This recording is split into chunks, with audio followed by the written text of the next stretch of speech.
मैं अपने खुद गाड़ी से पेट्रोल फूक फूक करके 2-2 महीना पे उसको प्राइवेट नौकरी ढूंढ रही हूँ, नहीं मिल रहा है। ये डबल इंजन की सरकार है। सपा की सरकार में तो अपने आसपास 8-10 हज़ार की नौकरियां मिलती थी, हालांकि 20-20 हज़ार रुपये भी मिलते थे, लेकिन यहाँ तो 5,000 मिलने मोदी सरकार में प्राइवेट नौकरी में मुश्किल है। वो कहते हैं कि हम युवाओं को आगे बढ़ा रहे हैं। हम लोग सब टिक करके इस फिरका परस्त सरकार को उखाड़ फेंकने का काम करेंगे।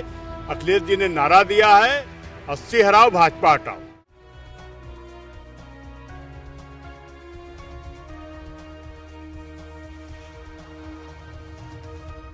समाज के महान विचारक जनेश्वर मिश्र जी का आज जन्म जयंती है और आज हम इस अवसर पर जनेश्वर मिश्र पार्क में हैं। पार्टी के कार्यकर्ता हमारे बीच मौजूद हैं, हम इनसे बात करेंगे और जानेंगे क्या कुछ अखिलेश यादव आज जयंती पर कह गए हैं।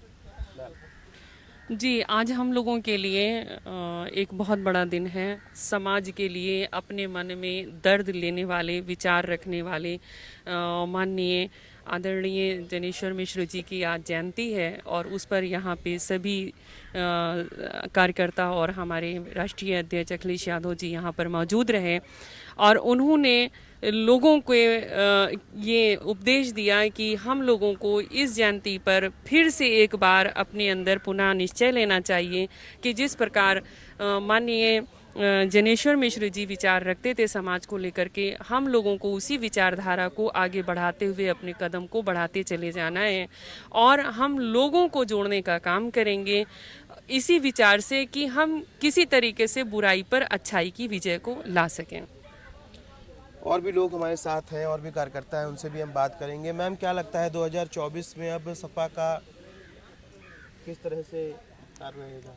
देखिए, कार तो ये है कि हम पूरी कोशिश में हैं कि हमारे माननीय राष्ट्रीय अध्यक्ष जी को अपना पूरी कोशिश रहेगी कि हमारी पार्टी आगे जाए, बढ़ चढ़ के काम करे। बाकी इस सरकार से इतना परेशान हो गए हैं कि हमारी बहनें बेटियां सुरक्षित नहीं हैं। उनको लेकर जो सरकार जो ये काम कर रही है तो अच्छा नहीं कर रही है, उसको देख के काफ़ी समाजवादी पार्टी परेशान रहती है और आगे बस यही कहेंगे कि सरकार को हटाना चाहिए। जी बिल्कुल, अभी जैसा कि हमने बताया जनेश्वर मिश्र जी की 91वां जयंती है 91। तो अभी हमारे भैया जी भी आए थे तो मणिपुर के बारे में बोले कि मणिपुर में जो कांड हो रहा है, हम लोग भी बोल रहे हैं, चिल्ला रहे हैं, धरना प्रदर्शन किए, कैंडल मार्च किए। कभी कभी तो ये भी हुआ कि मीडिया प्रेस में हम लोग की बातें आई नहीं, ये हटवा देते हैं डबल इंजन की। एक प्रश्न है मेरा, मणिपुर में जिस तरह से मामला हुआ सेम राजस्थान में भी राजस्थान में भी हुआ। ठीक है, भाजपा के लोग कह रहे हैं कि राजस्थान में बीजेपी सरकार नहीं है, लेकिन मणिपुर में तो केवल मणिपुर की घटना पे लोग ध्यान दे रहे हैं, राजस्थान की घटना पे ध्यान नहीं दे रहे हैं। नहीं जी, बिल्कुल देना चाहिए। देश कोई भी हो, बेटियां बेटियां होती हैं, ऐसा थोड़ी ना है कि उत्तर प्रदेश की बेटी बेटी हैं और राजस्थान की बेटी बेटी नहीं है, सरकार नहीं है, ऐसा कुछ नहीं है। इनको जाना चाहिए, राजस्थान भी जाना चाहिए। हमारे मोदी जी को राजस्थान भी जाना चाहिए, केंद्र में बैठे हैं। ये तो कहते हैं बेटी पढ़ाओ बेटी बचाओ, तो इसका नारा क्यों लगाएं? डबल इंजन की सरकार बताते हैं, कहते हैं 12 बजे निकलेंगी महिलाएं सुरक्षित हैं। आज बताइए, बाराबंकी में जो केस हुआ, 5 साल की बच्ची थी, उसके साथ रेप हुआ जबकि वो बाहर जा रही थी। ऐसा कोई सोचा था? उसके घर वाले कल्पना भी नहीं किए थे कि नहीं उसके साथ ऐसा होगा, 5 साल की बच्ची के साथ ऐसा होगा। अभी मिर्जापुर में भी कांड हुए हैं, हालांकि आपने सुना ही होगा, सब लोग सुने हैं, लेकिन क्या उस पर कोई एक्शन लिया जा रहा है? समाजवादी पार्टी, समाजवादी के नेता सब कुछ कर रहे हैं। यहाँ के वे मतलब डीएम है, एसपी हैं, उनको फोन करके दबाया जा रहा है केस नहीं लिखना, कुछ नहीं करना। जो हो रहा है होने दो, उनको क्या करना है? उनको सिर्फ दिखाना है, बस दिखावा में चल रहे हैं कि डबल इंजन की सरकार है, कुछ नहीं कर रहे हैं। जैसे कि बेरोजगारी पे मैं बताऊं, बेरोजगारी इतना बढ़ गई, 2 करोड़ नौकरी देने के लिए कहें, करोड़ों तो छोड़िए, ये 1000 नौकरी अभी तक किसी को नहीं दिला पाए। जो अभी निकली थी रेलवे की वैकेंसी, 3 साल बच्चे इंतजार किए 2019 से लेकर के, ये 22 में पेपर कराते हैं, फिर 3 सिलेबस निकालते हैं। अभी मैं बताऊं अपनी घर की बात कि मेरे मामा का लड़का भी था, उसमें 3 साल इंतजार किया, इसके बाद उसका नहीं हुआ। वो मुझसे सीवी दे करके भेजा कि नहीं दीदी आप हमारे लिए कहीं लखनऊ में प्राइवेट जॉब ढूंढिए। मैं अपने खुद गाड़ी से पेट्रोल फूक फूक करके 2-2 महीना पे उसको प्राइवेट नौकरी ढूंढ रही हूँ, नहीं मिल रहा है। ये डबल इंजन की सरकार है। सपा की सरकार में तो अपने आसपास 8-10 हजार की नौकरियां मिलती थी, हालांकि 20-20 हजार रुपए भी मिलते थे, लेकिन यहाँ तो 5 हजार मिलने मोदी सरकार में प्राइवेट नौकरी में मुश्किल है। वो कहते हैं कि हम युवाओं को आगे बढ़ा रहे हैं। कैसे आगे बढ़ा रहे हैं? ये कोई बात हुआ बढ़ाने का? मैम एक प्रश्न है मेरा कि जिस तरह से सपा बोल रही है 80 की 80 सीटें उनकी होंगी, भाजपा सरकार में क्राइम रेट ज़्यादा है, तो क्या सपा सरकार में क्राइम रेट कम था? देखिए, आप ये जानते हैं कि अपोजिशन कभी शांत नहीं बैठता है और वो कोई ना कोई तरीके से सपा को बदनाम करने की कोशिश करता रहता है और इस तरीके से सपा त्रस्त रही है। लेकिन सपा में सब लोगों के लिए एक खुला दिल और खुला दरवाज़ा रहा है। उसने कभी नहीं चाहा कि लोग उससे परेशान हो या लोगों के साथ अन्याय की बात हो। और अगर मान लीजिए आप हमसे ये सवाल मीडिया के माध्यम से हमारा जवाब लोगों तक पहुंचाना चाहते हैं, तो इंसान गलतियां करके बहुत कुछ सीख भी लेता है। अगर कहीं हमसे कोई गलती हुई है तो हम आइंदा कभी भी नहीं चाहेंगे कि कोई भी व्यक्ति समाजवादी पार्टी के ऊपर उंगली उठा सके।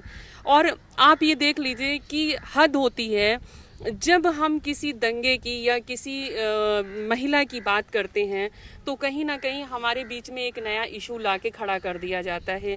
एक महिला सीमा हैदर जो कोरोना टाइम में पाकिस्तान से इतना बड़ा क्राइम करके 80,000 रुपये प्रति माह जो महिला अपने पति से पाती थी, वो पता नहीं कैसे दुबई से नेपाल और नेपाल से एंट्री करके वो इंडिया में आ जाती है।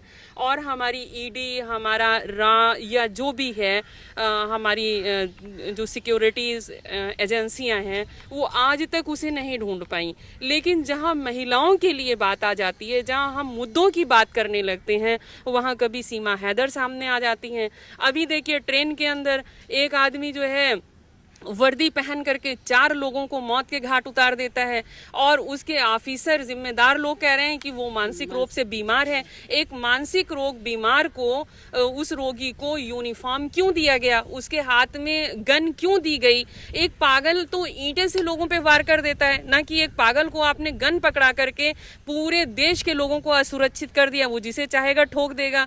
तो इस तरीके की बातों को हम नज़रअंदाज करके समाजवादी को फोकस करें। कुछ ना कुछ देखिए, जिंदगी में इंसान के सब कुछ होता है, लेकिन ऐसे खतरनाक कांड समाजवादी पार्टी में कभी नहीं हुए हैं, ना समाजवाद ये चाहता है। समाजवाद का मतलब ही ये है कि वो सर्व समाज की और उसकी अच्छाइयों की बात करे और उसके बारे में विचार करे। जयंती है आज जनेश्वर मिश्र जी की। अखिलेश यादव भी आज आए थे और जयंती पे उन्होंने माल्यार्पण भी किया जनेश्वर मिश्र जी को। क्या कुछ कह गए अखिलेश यादव? अखिलेश जी ने आज बताया जिस प्रकार भाजपा सरकार अपनी सत्ता का दुरुपयोग कर रही है और संस्थाओं और मीडिया पर भी प्रभाव डाल रही है, सजग रहने के लिए कार्यकर्ताओं से कहा।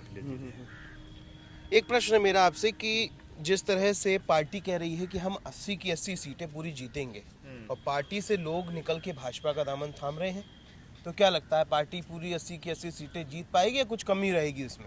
देखिए, जो आने जाने वाले लोग हैं वो मुसाफिर का रोल अदा करते हैं और मुसाफिर कहीं एक जगह टिकता नहीं है और जो टिकाऊ लोग हैं वो आज भी टिके हुए हैं। हम लोग लोहिया और जनेश्वर के मानने वाले लोग हैं, नेताजी के अनुयायी हैं। हम लोग सब टिक करके इस फिरका परस्त सरकार को उखाड़ फेंकने का काम करेंगे। अखिलेश जी ने नारा दिया है 80 हराओ, 80 हराओ, भाजपा हटाओ।